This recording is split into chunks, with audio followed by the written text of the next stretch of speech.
Isuk harita teh manuk kricik di sarada bari ngiciskeun jangdangna. Lemur Jatisari nu aya di wewengkon Sumedang tangis sinagis pada haridang tina sarena. Masing-masing pada tatan-tatan geus ngalaksanakeun pancena sewang-sewangan. Di salah sahiji imah panggung nu kawilang resik bersih katingali aya lalaki ngora nu make baju kampret bodas jeung pangsi bodas. Mun teu ngobrol jeung pamajikanana nu kawilang awewe ngora tur mibandarupa nu geulis. Jadi Kang Wikarta teh rek ngiring ngaluhan pangan kirti Arminta pupuh lembur teh Kang. Bener nih sih. Sabab ieu mangrupa kasempatan nu hade gesan sawala atawa nu pagan ku aya gangguan keamanan anu beuki teh beuki areng karasana. Ning sih niteup antep ka Wikarta nu jadi salakina. Aya rasa salempang dina batina sabab nu rek disawalakeun di balai pasewakan teh ngeunaan rintuyan kajadian anu tumibak ka lembur-lembur anu paeunteng-eunteng jeung lembur Jatisari.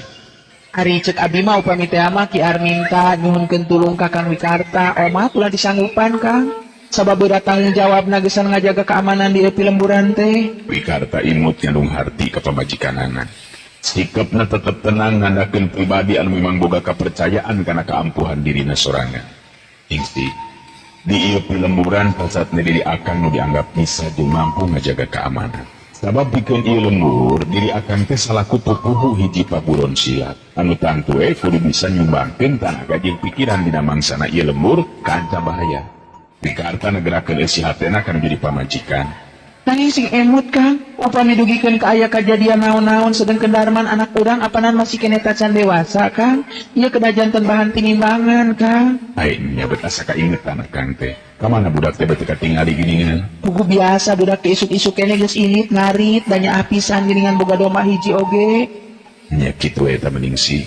Bisi akan balik rada beurang lah deupeunnya. Sabab naon rupa anu baris disawalakeun teh kawilang hal anu kacida pentingna. Muga-muga we atuh ulah lila teuing. Kade we Dharma ulah cenah ka mana-mana deui nya. Cek Wikarta amitan ka Ningsih nu jadi pamajikanana. Nya mangga Kang, kade sing hati-hati Kang. Ningsih neuteuk tonggong salakina. Anu lempang ninggalkeun pakarangan nyata pakarangan imah rek murut ka balai pasewakan mangrupa tempat riungan di eta pilemburan.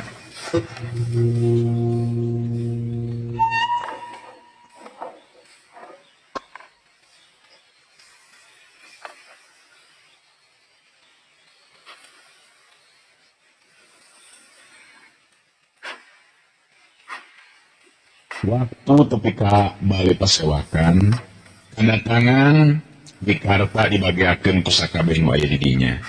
Bungkus pada ngarti yang Wikarta teh mangrupa inohong sok sanajan masih keneh ngora umurna. Mangrupa guru silat utama di eta pilemuran di Paguron Culabadak. Kawilang hiji-hijina paguron silat nu aya di eta pilemuran. Ki Arminta talaku pupuh pilemuran harita ngabagiakeun Wikarta tutas aya dina eta diungan. Sanggupna tili bagiakeun sakumaha mistina Ki Arminta harita ngamimitian muka babaran lisan. Ka para dulur pangirsi lembur, utama nama ka saderek Wikarta ngatur nuhun kana kasumpinganana dina waktu ayeuna urang diumum pulung memang aya nu rek distawalakeun. Anu memang tumaligeun keamanan di lembur urang. Aya rasa kahanjakalan pikeun urang sarerea. Sabab kesakabeh para nonoman katarik hatena geus saneuleman ilmu bela diri di Paguron Culabadak. Anu disesepuhan ku saderek Wikarta. Cacak lamun urang pangpang nama para nonoman mekalan diri ku ilmu bela diri mah tangtu lembur urang teh bakal geureuh pageuh tina ancaman para karaman. Ki Arminta eureun heula nyaritana. Nyalang muterkeun paneteupna ka sakurnu aya di eta riungan. Aing Wikarta diukna dihapit ku dua jajakaan memang mangrupa dua murid pinilih anu salila ieu geus cukup lila neuleman olah kasantikaan di Paguron Culabadak. Gelila Ki Arminta salaku pupuh pilemuran neruskeun deui hanca caritanana. Wayana kitu para dulur salembur. Hiji kawajiban pikeun urang geusan ngabela ieu lembur tina ancaman gorombolan macan liar anu dipimpin ku si Bewo. Lembur anu paenteng-enteng jeung lembur urang tadi peuting geus diranjah. Mustahil dina peuting-peuting nu bakal datang, mareus ngaranjah oge ka lembur urang. Wayana kitu urang kudu kalincing pageuh kancing saringset pageuh iket. Urang pikeun kat alobeh atawa balangan nu akhirna lembur urang jadi korban kaganasan eta golombolan macan liar. Salah seorang lalaki nugus aya umuran harita ngacungkeun leungeunna ka luhur bari nyarita. Moga janten bahan tinimbangan saliraki pupuh lembur. Sabab garombolan macan liar teh lain sabarangan jalmana, estu arahli dina hal ilmu silatna. Anu jadi pamikiran teh saha anu bakal atawa kudu hareupanana. Moga hal ieu diterangkeun ku pituhu.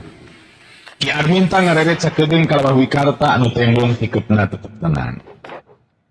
Naon anu dilisankeun ku kinulur memang teu salah. Bertahankeun ilmu tina gangguan ti pihak mana bae oge tangtu jadi kewajiban urang salaku panggesi ti lemburan. Ngan tangtu anu kudu jadi bahan pamikiran teh setiap anak buah si bewok memang boga atawa boga keahlian dina hal ilmu bela diri. Sedangkan urang esu menang dihitung. Walina kitu kasadari wikarta manganyangakeun bok milih aya anu saja didugikeun. Ki Arminta mere alat ka wikarta gesan cumarita. Wikarta manggut ka Ki Arminta paneutupna anu seukeut muter ka sakabeh nu aya di dinya dina sikap anu tenang pinuh wibawa. Harita wikarta terus kedaanya lisan. Alhamdulillahirabbil alamin. Bismillahirrahmanirrahim. Assalamualaikum warahmatullahi wabarakatuh.